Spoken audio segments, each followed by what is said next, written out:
آپ جانتے ہیں کہ جماعت اسلامی کا دھرنا 26 تاریخ سے جاری ہے اور ہم مسلسل عوام کے جذبات کی اور ان کے مسائل کو اجاگر کر رہے ہیں۔ امید اور حوصلہ پیدا ہوا ہے اور اس احتجاجی دھرنے پر حکومت نے خود رابطہ کیا اور انہوں نے اس بات سے آگاہ کیا کہ بھی وزراء کی ایک کمیٹی بنائی گئی ہے اور وہ دھرنے کے جو مطالبات، پھر جب انہوں نے دوبارہ رابطہ کیا ہم نے ان کو دعوت دی کہ ہم تو یہاں دھرنے میں موجود ہیں، آپ یہاں تشریف لے آئیں۔ تو رات وزراء کی یہ کمیٹی دھرنے میں تشریف لائے تھے۔ امیر جماعت اسلامی پاکستان حافظ نعیم الرحمن صاحب کو مذاکرات کی دعوت دی، انہوں نے ان کی اس پیشکش کو قبول کیا اور پھر آج جماعت اسلامی کی بھی ایک کمیٹی بنا دی گئی اور اس کمیٹی کا پہلا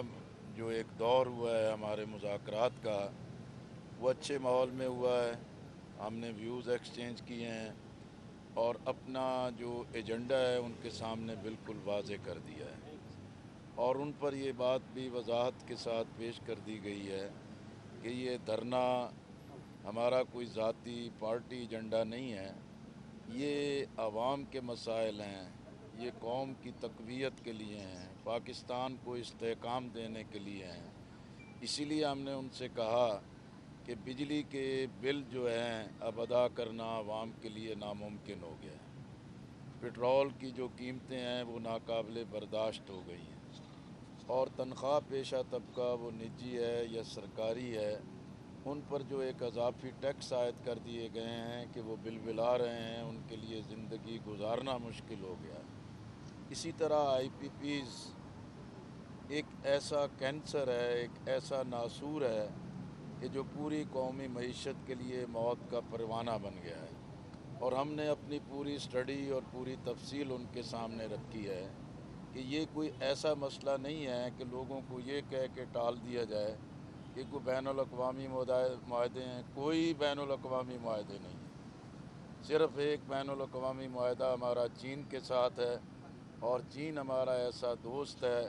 وہ پاکستان کو کسی مشکل میں کبھی بھی نہیں دیکھ سکتا اگر عزم کے ساتھ یہ اب چین کی آڑ میں حکومت پاکستان اپنے شیئرز پہ یا پاکستان کے جو سرمایہ دار ہیں ان کے مفادات کے تحفظ کے لیے 25 کروڑ عوام کو بھیٹ چڑھائیں، تو انشاءاللہ ہم یہ نہیں ہونے دیں گے۔ ہم نے اس کی پوری تفصیل ان کے سامنے رکھی ہے، پھر ایکسپورٹرز پر، فلور ملز پر اور اس طرح فکس ٹیکسیشن کی صورت میں جو پورا معاشی سرکل رک گیا ہے، ہم نے پوری وضاحت کے ساتھ ان سے بات کی ہے۔ انہوں نے اس مقصد کے لیے کہا ہے کہ بھی ہماری ساری چیزیں نوٹ کر لی گئی ہیں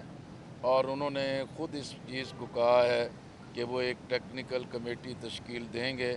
اور ان کے ساتھ بیٹھ کے ہمارے مطالبات پر وہ کوئی آپس میں بات کریں گے،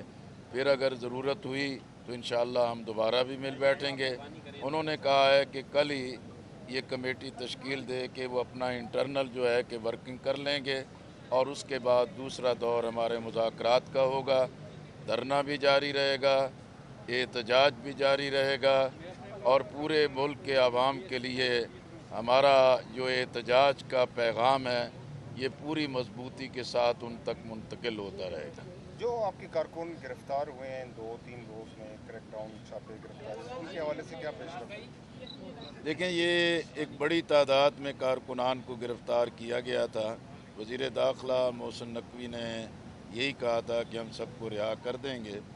بڑی تعداد میں لوگ جو ہیں کہ رہا تو کر دیے گئے، لیکن جو اس وقت تک ہماری اطلاعات تھیں کم و بیش 35 افراد ہیں کہ جن کے نظر بندی کے آرڈرز کیے گئے، جن کو جیلوں میں بھیجا گیا ہے۔